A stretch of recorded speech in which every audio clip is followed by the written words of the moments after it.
بالرجب baa la dilay masjid dhexdii baa lagu dilay ruux muslim ana waa la dilay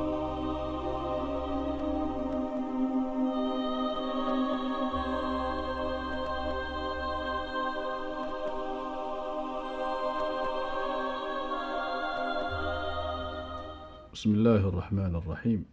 الحمد لله وكفى وسلام على عباده الذين اصطفى وبعد waxaan doonayaa maanta inaan idinla wadaago wax yaroo ku saabsan soo bixitaankii sheekh maxamed cabdilwahaab bilowgiisii iyo wixii laga yidhi dadkii la noolaa xilligaa isaga ama xertiisii ama ardaydiisii ama dadkii kasoo horjeeday markaa la noolaa barnaamijka dacwadii uu waday sida ay qorayaan taariikhyahanada lagu kalsoon yahay ee wahabiyada waxay sheegeen sheekha intii uuna soo bixinba in aabihii iyo walaalkiiba ay ka falceliyeen siduu u fekerayo iyo siduu uga hortegayo dadka waxyaabaha ka dhacee khaladaadka ah siduu uga falcelinayo way ka gows qabsadeen bilowgiisii sheekha uu imanayayba sida uu xusay taariikhyahanka weyn ee la yidhaahdo ibnu xumayd maxamed bin cabdallah bin xumayd ee qoray kitaabka la yidhaahdo السحب الوابلة على ضرائح الحنابلة wuxuu ku sheegay uu ku xusay in maxamed cabdilwahaab iyo aabihii ay isjiiri jireen ay isku haysteen qaabka u fekeraya iyo sida uu wax u naqdinayo wiilkiisa deedna wuxuu dhihi jiray waryahay war orda waxbaro diinka faham u yeelo fiqiga wax ka baro xadiiskana wax ka baro oo dadaal oo wax baro dadka xukunkooda ha ku ordin durba wuxuu sii saadaalin jiray aabihii cabdilwahaab waa sheekh weyn oo kamid ah culimadii waaweyneed ee reer najdi wuxuu sii saadaalin jiray wiilkiisa inuu noqon doono inay wax ka soo socdaan macnaha inay wax ka soo socdaan wax weyn inay ka soo socdaan ninkani ninka ishaah lagu hayo walaalkiina sidoo kale sulaymaan bin cabdilwahaab wuxuu dhihi jiray kaatiyan yeelo waxan faraha ka qaad dadka xukunkooda marka sheekhu intuuna soo bixinba dadkii ugu dhowaa ehelka ee ka ag dhowaaba yaa ka sasay siduu wax u wado oo diiday waa xogo qoran oo ay qorteen taariikhyahanada wahabiyada maaha wax la qarinayo wax qarsoon ma aha wax been abuur ma aha wax ma aha maxaa la yidhaahdaa dad iyaga lid ku ah barnaamijkay wadeen oo kasoo horjeedo cadow ku ah ay ka qoreen ama ka sheekeeyeen ma aha waa kutubtoodii ay iyagu qoreen bay waxaanay ku xardhan yihiin haddii aad markaa haddii lagu farxayo iyo haddii laga naxayaba waa taariikh ay qorteen weeye raggaa hore marka sheekha markuu aabihii dhintay kadib buu la soo baxay baa layidhi dacwadan intuu aabihii noolaa uu ka dhakanayay ilan aabihii oo sheekha joogay oo diidan sidan marka calaa kulli xaal meesha markuu soo baxaya sheekh maxamed bin cabdilwahaab xilligiisaas dhulku dhul maran ma ahayn oo culum u lahaa culumaa joogtay iyo aqoon-yahano waaweyn oo diinta islaamka wax laga weydiiyey oo qudaad ah muxadisiin leh fuqaha leh yaa dhulka joogay kulligoodna waa xanaabila reer najdi ah culimmadii ku nooleed xilligaa meesha magacyadooda haddii aan wax yar ka xuso waxaa ka mid ah sulaymaan bin cabdilwahaab dee walaalkii annajdiyi waxaa kaloo ka mid ah sulaymaan bin saxiim bin axmed alxambaliyi annajdiyi waxaa ka mid ahaa culimmada waaweyn iyaguna alaxsaac magaalada la yidhaahda ku noolaa maxamed bin cabdiraxmaan bin cafaaliq alxambali waxaa kaloo ka mid ahaa cabdalla bin ciisa almuways atamiimi culimada waaweyn kana soo horjeeday dee markaa sheekha baaqii uu waday iyo culimo kale fara badano najdi joogtay laakiin dee dadka waxay iska ahaayeen culimada xanaabilada ee tawasulka iyo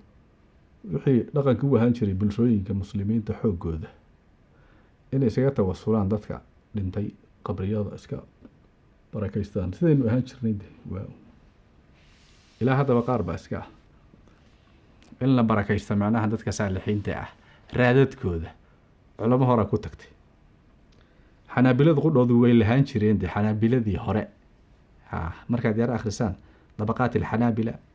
wadiyaabaysaan qabriga axmed bin xambal qofkii soo booqda waxyaabaha uu la kulmaya dee karaamaad iyo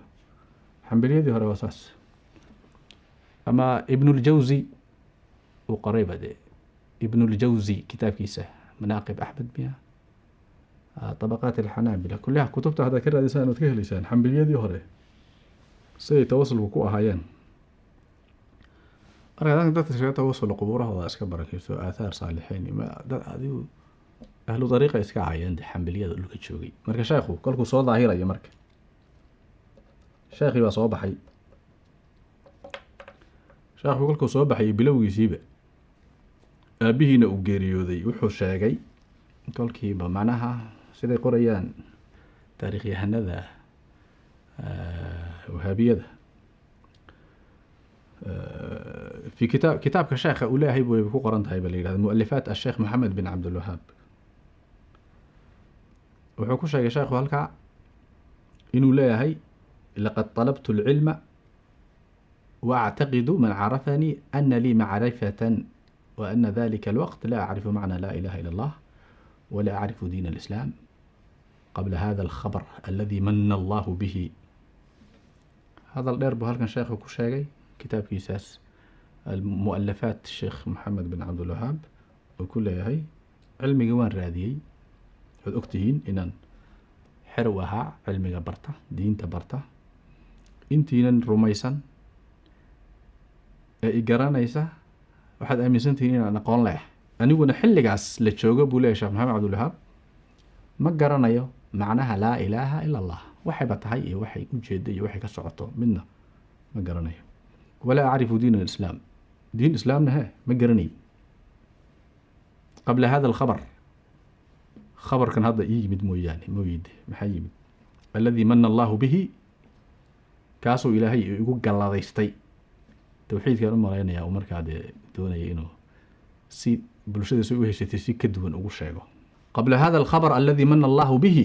khabarkan uu ilaahay anigu hadda igu galladaystay ka hor qofkii sheegtay ka mid ah culimada najdi ama riyaad iyo hareeraheeda dadka degan culimadaas dadkii sheegta inay macnaha laa ilaaha illa allah fahmeen oo islaamkana ay fahmeen qabla hada alwaqti waqtigan hadda aan joogeen sheegayo ka hor qofkii sheegtay inuu fahamsanaa aw zacama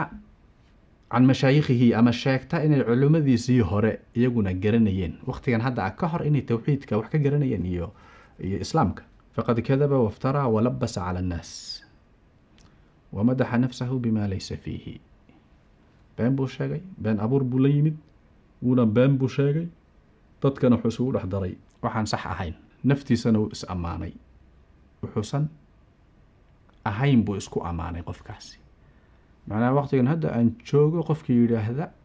ka hor baan wax fahamsanaa wax ka jira male qofkii yidhaahda ilaahay wuxuu igu manaystay ilaahay wuxuu igu galladaystay hadday tawxiid ah ka hor qofkii sheegtay inuu wax fahamsanaa waa beenaale naftiisuuna ammaanay sheekh iga horreeyay oo fahamsanaa male calaa kulli xaal halkan sheekh wuxuu ku sheegayaa xilligan ka hor inuusan jirin wax muslimka yaqaano oo fahamsan قبل هذا الوقت بكو شاغي مرنا مشايخي وكذلك مشايخي إيجا هرين ما فاهمين علماء العارض لما أنتوا وكا مركا شايخو كلا وريقيسي بلاو جيوي مركو بلابانا هي سودتك ugu sheego waxa soo socda isaa iska bilaabay waqtigan ka hor qof yiraahdo waxbaan garanayay oo tawxiid baan garanayay oo islaam baan garanayay waxa ka jira male xataa culimadii iga horeysay wax ka soo bartay waxa kama jira marka sheekhu halkan xogtaas waxay ku qoran tahay mu'allafat الشيخ محمد عبد الوهاب maraajicda asalka wahaabiyada lagu noqdo mid ka mid ah weeye marka halkaas ku qoranta hadii si kale loo sharxayo waa gooni laakiin muuqaalkan kore markaad aragtid waa khalaas waa wixii ka horeeyay wax islaam ma jiraan wali way sii fogaanaysaa hadii la sii wado mashaayikhdii ka horeysay ilaa ila goorma la wadi inta dadaan wada wax fahmay ana fahmay marka sheekhu waxa ka soo baxaya marka wixii uu aabihiisa daalinayay ee ahaa wax weyn inuu soo wado wiilkan mar buu qabasho lahaa